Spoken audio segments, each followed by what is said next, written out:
नमस्कार, मैं हूं आशीष और आप देख रहे हैं आशीष कॉमर्स क्लासेस।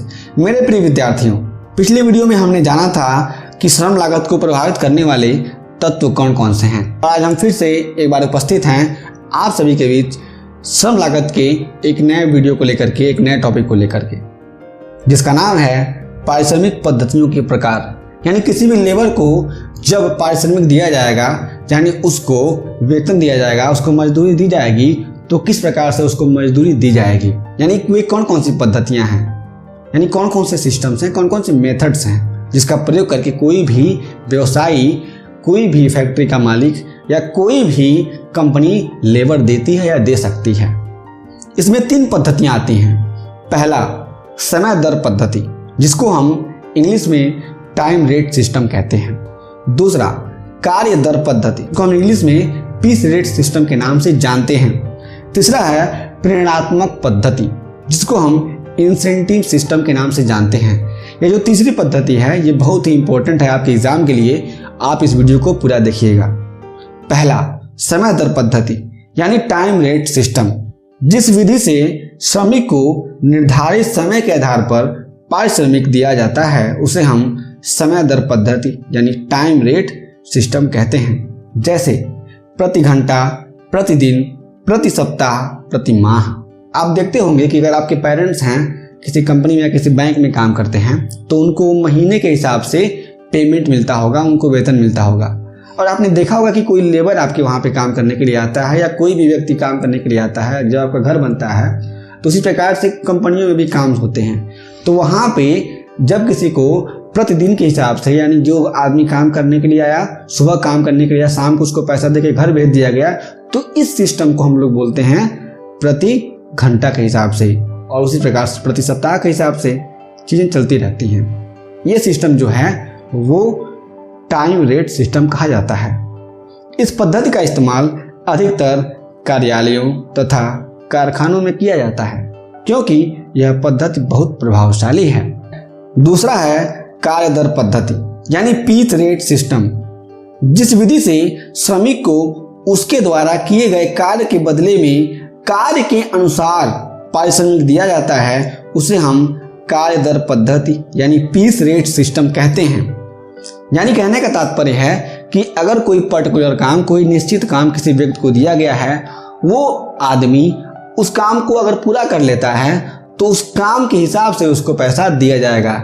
ऐसा नहीं है कि उस काम को वो क्या करता है, 10 घंटे में करता है, 20 घंटे में करता है, 1 घंटे में करता है, उस पर हम ध्यान नहीं देते हैं। इसको आपने देखा सुना होगा, कोई लोग होते हैं ठेका लेके काम करते हैं, तो ठेकेदारी वाले में यानी बड़ी बड़ी कंपनियों में इस तरीके से चीज़ें होती रहती हैं। तो जो ठेकेदार होता है वो ठेका ले लेता है और वो अपने हिसाब से अपना समय लगा करके, अपने मजदूरों को लगा करके क्या करता है, काम करवाता है और कंपनी के मालिक से, फैक्ट्री से क्या करता है, पैसे लेता है।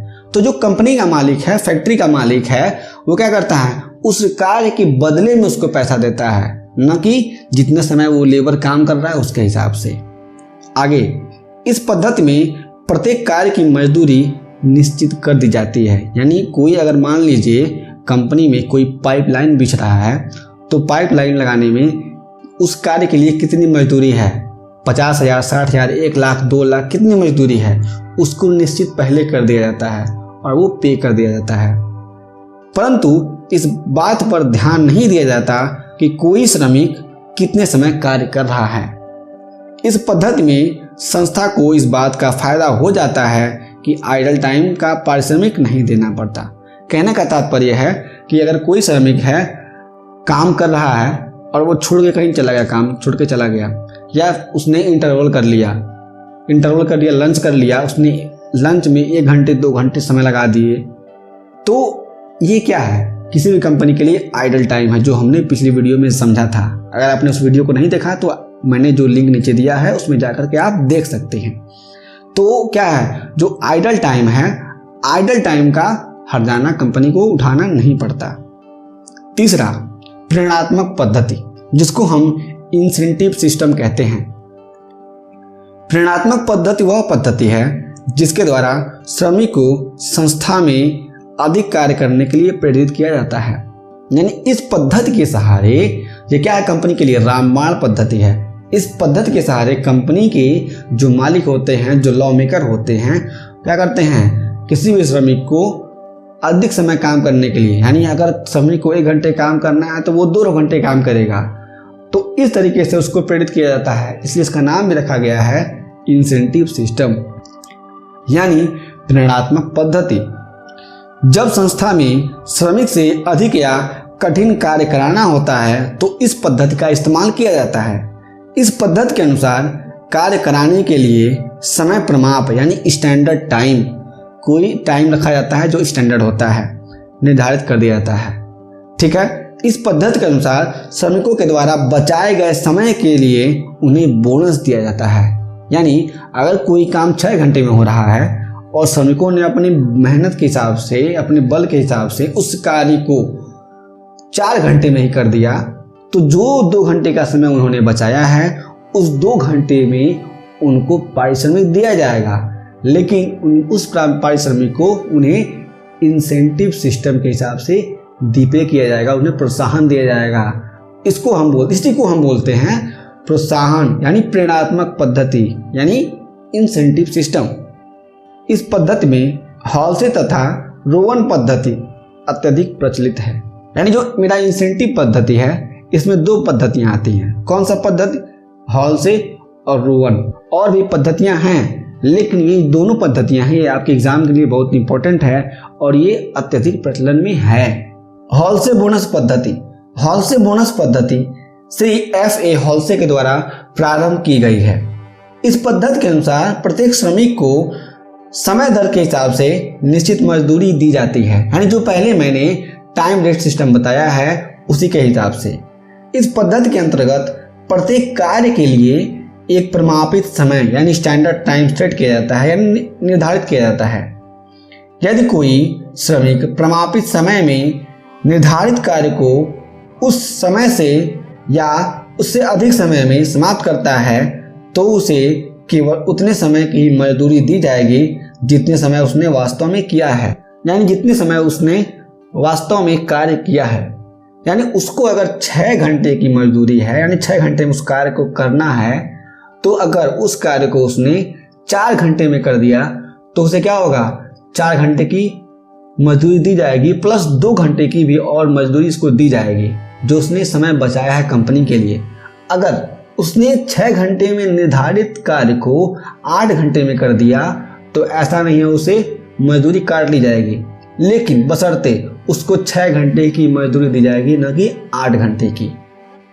यदि श्रमिक ने प्रभावित समय से पहले काम खत्म कर लिया तो उसे हॉलसे के द्वारा निर्धारित पद्धति के हिसाब से मजदूरी दी जाएगी।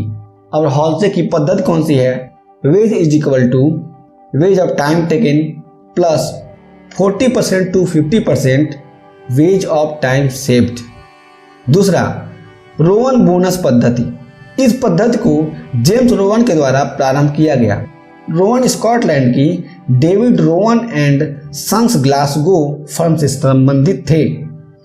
यह पद्धति भी हॉलसे पद्धति की तरह ही कार्य करता है, यानी जितने रूल्स मैंने आपको हॉलसे पद्धति में बताए हैं वे सारे रूल्स इसमें भी लग जाते हैं। कहने का तात्पर्य कौन कौन से रूल लग जाते हैं? रूल वही है कि इसमें टाइम रेट सिस्टम का प्रयोग किया जाता है। दूसरा बात, इसमें जितने समय आदमी काम करता है उतने समय तक की उसको मजदूरी दी जाती है। यह पद्धति भी हॉलसे पद्धति की तरह ही है, लेकिन बोनस गणना करने की विधि में अंतर है। अब देखिए इसका सिस्टम क्या होता है। इसमें भी हॉलसे की तरह एक प्रमापित समय होता है यानी स्टैंडर्ड टाइम होता है। समय दर प्रणाली का प्रयोग किया जाता है। अब इसका मेथड क्या है, यानी इसका फॉर्मूला क्या है? Premium is equal to time taken into time saved upon standard time. मेरे प्रिय साथियों, आपको ये वीडियो कैसा लगा हमें नीचे कमेंट बॉक्स में जरूर बताइएगा। हमने इस वीडियो से संबंधित आर्टिकल लिख करके अपनी वेबसाइट पे डाल दिया है, आप वहां जाकर के विस्तार रूप से इसको पढ़ सकते हैं और समझ सकते हैं। हाँ, लेकिन आप हॉलसे और रोवन को पढ़ लीजिएगा, उसके फार्मूले को नोट कर लीजिएगा जो एग्जाम के लिए बहुत ही इंपॉर्टेंट है। यदि आपके पास और कोई भी प्रश्न है तो हमें नीचे कमेंट बॉक्स में जरूर पूछिए, हम उसका उत्तर देने का प्रयास करेंगे। हम फिर से मिलेंगे एक नए वीडियो के साथ, तब तक के लिए जय हिंद, जय भारत।